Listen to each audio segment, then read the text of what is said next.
নমস্কাৰ বন্ধুসকল, director of elementary এডুকেশ্যনৰ পৰা এখন ইম্পৰ্টেণ্ট ন'টিচ ওলাইছে আৰু সেই ন'টিচখন যোৱাকালি 11 অক্টোবৰত তেওঁলোকে অফিচিয়েল ৱেবছাইটত তেওঁলোকে পাব্লিছ কৰিছে, ঠিক আছে? তো সেই ন'টিচখন কি কাৰণে সেই ন'টিচখন ওলাইছে সেইটোৰ একজেক্ট ৰিজনটো তেওঁলোকে দিয়া নাই। আহ, কিন্তু আমি এই ভিডিঅ'ত ডিছকাছ কৰিম ষ্টেপ বাই ষ্টেপ কি কি কাৰণে তেওঁলোকে সেই ন'টিচখন দিলে, ঠিক আছে? তো এই ন'টিচখন ওলোৱাৰ মেইন কাৰণ কি হ'ব পাৰে? হ'ব পাৰে বহুতখিনি কেণ্ডিডেটছে ফেক ডকুমেণ্টছ বা মিছমেচ ডকুমেণ্টছ ছাবমিট কৰিছিলে নেকি, বা যিটো ডকুমেণ্টছ আপলোড কৰিছিলে তাৰ লগত হাৰ্ড কপি ডকুমেণ্টছৰ মিল নাই নেকি, সেইটো এটা ইম্পৰ্টেণ্ট পইণ্ট হয়। ছেকেণ্ড কথাটো হ'ল এই ন'টিচ ওলোৱাৰ পিছত কি যি কেণ্ডিডেটছৰ নাম ফাৰ্ষ্ট মেৰিট লিষ্টত অহা নাই তেওঁলোকে নাম ছেকেণ্ড মেৰিট লিষ্টত আহিব নেকি, বা কিবা ফাৰ্ষ্ট মেৰিট লিষ্টত পৰা কিছুমান কেণ্ডিডেটছৰ নাম বাদ যাব নি ডকুমেণ্টছৰ কাৰণে বা ইনকমপ্লিট ডকুমেণ্টছ ছাবমিট কৰাৰ কাৰণে, ঠিক আছে? তো সেইটো এই ভিডিঅ'ত ডিছকাছ কৰিম কাৰণ এই ন'টিচখন বহুত ইম্পৰ্টেণ্ট হয়। সেইকাৰণে ইম্পৰ্টেণ্ট হয় সেইটো মই আপোনাক দেখুৱাই আছোঁ, ঠিক আছে? কাৰণ ইয়াত আমাৰ চি এম ছাৰে যিটো ডেট দিছিলে সেইটো দিছিলে আপোনাৰ এলিমেণ্টাৰী এডুকেশ্যনৰ যিটো ৰিজাল্টছ হ'ব তেওঁলোকে টেণ্টেটিভ দিছিলে সেইটো আছে আপোনাৰ অক্টোবৰ 15 to 20, ঠিক আছে? তো এই ডেটৰ পিছত তেওঁলোকে ৰিজাল্টছটো ডিক্লেয়াৰ কৰিব, সেইকাৰণে এই ন'টিচখন বহুত বেছি ইম্পৰ্টেণ্ট হয়, ঠিক আছে? তো এই ন'টিচখনত তেওঁলোকে মেনশ্যন কৰিছে যে the candidates who have successfully submitted their online application against director of elementary education Assam, ঠিক আছে? আৰু এইটো আপোনাৰ 5,550 পোষ্টৰ যিটো এডভাৰটাইজমেণ্ট হৈছিল আপোনাৰ 26 ডিচেম্বৰ 2023 সেইটো এডভাৰটাইজমেণ্টত যি কেণ্ডিডেটছে এপ্লাই কৰিছিলে, ঠিক আছে? এইটো কেৱল যিলোকৰ কেণ্ডিডেটৰ ফাৰ্ষ্ট মেৰিট লিষ্টত নাম আহিছে তেওঁলোকৰ বাবে নহয়, মানে গোটেই কেইটা কেণ্ডিডেটছৰ কাৰণে, ঠিক আছে? যি কেণ্ডিডেটছে এই পোষ্টত এপ্লাই কৰিছিলে চবৰ কাৰণে এই ন'টিচখন হয়, ঠিক আছে?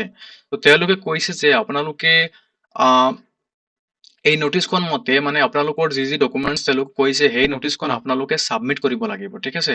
Submit the following information by logging into the official website of DWA, ঠিক আছে? অফিচিয়েল ৱেবছাইটত গৈ আপোনালোকে তেওঁলোকে যি ডকুমেণ্টছ কৈছে সেই ডকুমেণ্টছখিনি আপোনালোকে ছাবমিট কৰিব লাগিব, ঠিক আছে? আৰু তেওঁলোকে লিংকছটো দিছে www.assam.gov.in পৰ্টলেটছ recruitment for finalisation of the recruitment process. হ'ব পাৰে এই ন'টিচখনৰ পিছত তেওঁলোকে ফাইনেল মেৰিট লিষ্টটো দিব পাৰে, ঠিক আছে? সেইকাৰণে আপোনালোকে যি কেণ্ডিডেটছে এপ্লাই কৰিছিলে চবেই এই ন'টিচখন আপোনালোকে ভালকৈ পঢ়ি যি ষ্টেপ তেওঁলোকে মেনশ্যন কৰিছে সেইটো কৰিব লাগে। হ'ব পাৰে ফাৰ্ষ্ট মেৰিট লিষ্টৰ পৰা কিছুমান কেণ্ডিডেটৰ নামখিনি বাদ দি আৰু লেফ্ট আউট কেণ্ডিডেটছখিনি নামটো ইনক্লুড কৰি হ'ব পাৰে তেওঁলোকে, কাৰণ ফাইনেল মেৰিট লিষ্টটো দি দিব পাৰে, কাৰণ ডেটছটো ইয়াত আৰু বেছি দিন নাই, ঠিক আছে? তো ইয়াত যি ডকুমেণ্টছ তেওঁলোকে আপলোড কৰাৰ কাৰণে কৈছে, ঠিক আছে? তো ইয়াত আপোনাৰ আছে ৰেজিষ্ট্ৰেশ্যন নম্বৰ, ঠিক আছে? তো আপোনালোকৰ HSLC বা হায়াৰ ছেকেণ্ডেৰী এক্সামিনেশ্যনৰ যিটো ৰেজিষ্ট্ৰেশ্যন নম্বৰ আছে সেই ৰেজিষ্ট্ৰেশ্যন নম্বৰখন আপোনালোকে তাত দিব লাগিব, ঠিক আছে? আৰু তাৰ লগত যদি আপোনাৰ কিবা ফটো বা ডকুমেণ্টছ আপলোড কৰাৰ কাৰণে কয় সেইটো আপোনালোকে আপলোড কৰি দিব, ঠিক আছে? ছেকেণ্ড যিটো কৈছে সেইটো হৈছে আপোনাৰ এনৰলমেণ্ট নম্বৰ, ঠিক আছে? এনৰলমেণ্ট নম্বৰ অফ বেটাৰমেণ্ট, ঠিক আছে? হু হেভ ছাবমিটেড বেটাৰমেণ্ট ডিটেইলছ, মানে ইয়াত যিসকল কেণ্ডিডেটে বেটাৰমেণ্ট মাৰ্কশ্বিট ছাবমিট কৰিছিলে তেওঁলোকে বেটাৰমেণ্ট ডিটেইলছখিনি ইয়াত দিব লাগিব।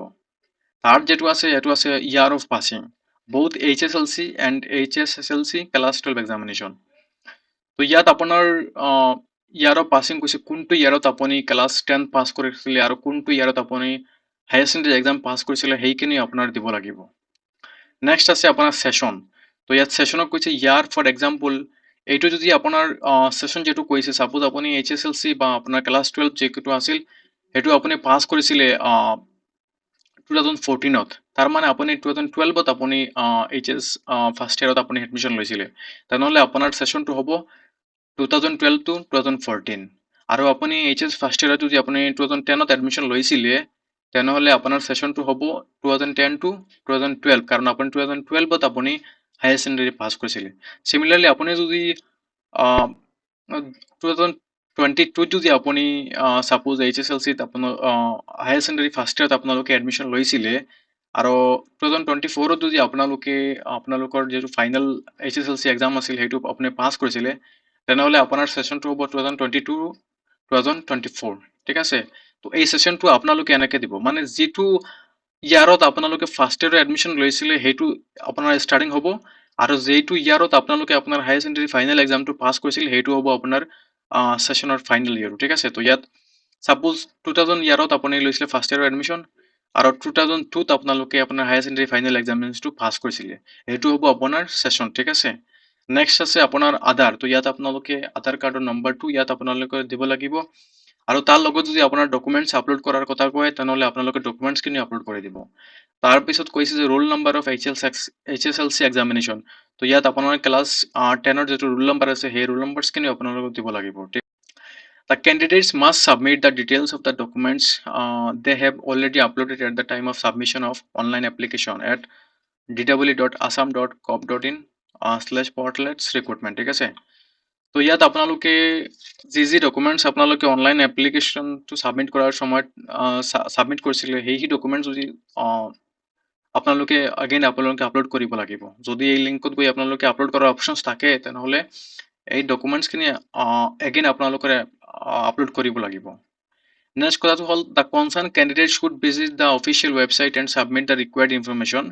The submission facility will be available from midnight 11 October 2025 to midnight of 13th October 2025.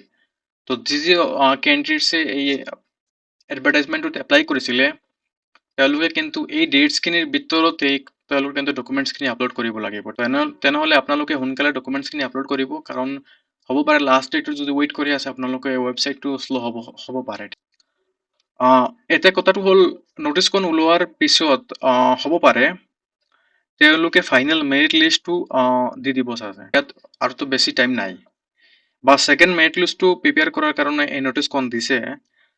তেনেহ'লে বহুতখিনি কেণ্ডিডেটছৰ নাম ছেকেণ্ড মেৰিট লিষ্টতো আহিব পাৰে। সেইটোৰ মেইন কাৰণটো হ'ল ফাৰ্ষ্ট মেৰিট লিষ্টত নাম অহা কেণ্ডিডেটছখিনিৰ যদি কোনো ডকুমেণ্টছ মিছমেচ হয় তেনেহ'লে বহুতখিনি কেণ্ডিডেটছৰ নাম ৰিমুভ হ'ব সেই ফাৰ্ষ্ট মেৰিট লিষ্টৰ পৰা, ঠিক আছে। অভাৰঅল এইটো ক'ব পাৰোঁ এই নটিছখন কেণ্ডিডেটছৰ কাৰণে বহুত ভাল এটা ষ্টেপ। আপোনালোক অলপ আশাবাদী থাকক কিবা এটা ভাল খবৰ আহিব, কাৰণ আপোনালোকে জানে যে আমাৰ CM ছাৰে ডেট ৱাইজ অক্টোবৰ মাহত যি ডিপাৰ্টমেণ্টছৰ ৰিজাল্টছৰ কথা কৈছিলে তাৰ মাজত অলৰেডি কেইটা ডিপাৰ্টমেণ্টছৰ ৰিজাল্টছ অলৰেডি হৈ গৈছে, আৰু এলিমেণ্টাৰী এডুকেশ্যনৰ কথা কৈছিলে সেইটো 15 to 20 অক্টোবৰত হ'ব। সেইকাৰণে হ'ব তেওঁলোকে ছেকেণ্ড মেৰিট লিষ্ট নিদিয়ে, এখন ফাইনেল মেৰিট লিষ্ট দি দিব পাৰে। কিছুমান কেণ্ডিডেটছ নতুন আৰু এইটো হ'ব পাৰে যে যি কেণ্ডিডেটছৰ নাম ফাৰ্ষ্ট মেৰিট লিষ্টত অহা নাই কিছুমান কেণ্ডিডেটছ ফাইনেল মেৰিট লিষ্টত এড কৰি এখন মানে ফাইনেল মেৰিট লিষ্ট দি দিব, ঠিক আছে। আৰু এনেও হ'ব পাৰে যে বহুতখিনি কেণ্ডিডেটছ যিসকল কেণ্ডিডেটছৰ নাম ফাৰ্ষ্ট মেৰিট লিষ্টত অহা নাই আৰু যিসকল কেণ্ডিডেটৰ নাম ফাৰ্ষ্ট মেৰিট লিষ্টত আহিছে সবখিনি ডকুমেণ্টছ ভেৰিফাই কৰি তেওঁলোকে হ'ব পাৰে এখন ফাইনেল মেৰিট লিষ্ট দি দিব পাৰে, ঠিক আছে। সেইটোৰ মেইনটো কাৰণ হ'ল মই আপোনাক দেখুৱাই আছোঁ। ইয়াত যিটো CM ছাৰে নিজৰ X একাউণ্টৰ যিটো আপডেট দিছিল, ঠিক আছে, সেইটো মতে তেওঁলোকে কৈছিল যে ADRE গ্ৰেড 3 ৰিজাল্টছটো অক্টোবৰ 10ত হ'ব, সেইটো অলৰেডি হৈ গ'ল। আৰু হেল্থ ডিপাৰ্টমেণ্টৰ যিখিনি ৰিজাল্ট কৈছিলে সেইগুলো 12 অক্টোবৰ সেইখিনি হৈ গ'ল, আৰু পুলিচ ডিপাৰ্টমেণ্টৰ ৰিজাল্টছখিনি অলৰেডি হৈ গ'ল, ঠিক আছে। তো সেইমতে আপোনাৰ ইয়াত যিটো এলিমেণ্টাৰী এডুকেশ্যনৰ বা গ্ৰেজুৱেট আৰু পষ্ট গ্ৰেজুৱেশ্যন ৰিজাল্ট যিখিনি আছে সেইখিনি অফিচিয়েল ডেটটো আছে অক্টোবৰ 15 to অক্টোবৰ 20, ঠিক আছে। তো এই ডেটছখিনিৰ মাজতে তেওঁলোকে ফাইনেল মেৰিট লিষ্টটো দিব লাগিব, আৰু হ'ব পাৰে যে দি দিব, সেইকাৰণে ইয়াত টাইম বেছি নাই। হ'ব পাৰে যে তেওঁলোকে ছেকেণ্ড মেৰিট লিষ্ট নিদিয়ে এখন ফাইনেল মেৰিট লিষ্ট দি দিব পাৰে, ঠিক আছে। এইখন আছিল এই ভিডিঅ'ত, আৰু আপোনালোকে যদি আপোনাৰ ডিটেইলছখিনি আপলোড কৰিব বিচাৰে তেনেহ'লে মই আপোনাক দেখুৱাই আছোঁ। এইটো DWৰ অফিচিয়েল ৱেবছাইট হয়, ঠিক আছে। তো তাত গৈ আপোনালোকে ইয়াত আপোনাৰ লিখা আছে submission of HSLC and other details against advertisement যিটো আছে সেই ডেটছটো। তো এই লিংকত ক্লিক কৰাৰ পিছত আপোনালোকৰ যি ID পাছৱৰ্ড বা এপ্লিকেশ্যন নম্বৰ বিচাৰিব সেইখিনি আপোনালোকে ছাবমিট কৰাৰ পিছত আপোনালোকে সেই পেজখনত গৈ আপোনালোকে ডাটা বা যিকোনো ডিটেইলছ তেওঁলোকে বিচাৰি আছে সেইখিনি আপলোড কৰিব পাৰিব। এইখন আছিল ভিডিঅ'ত, ধন্যবাদ।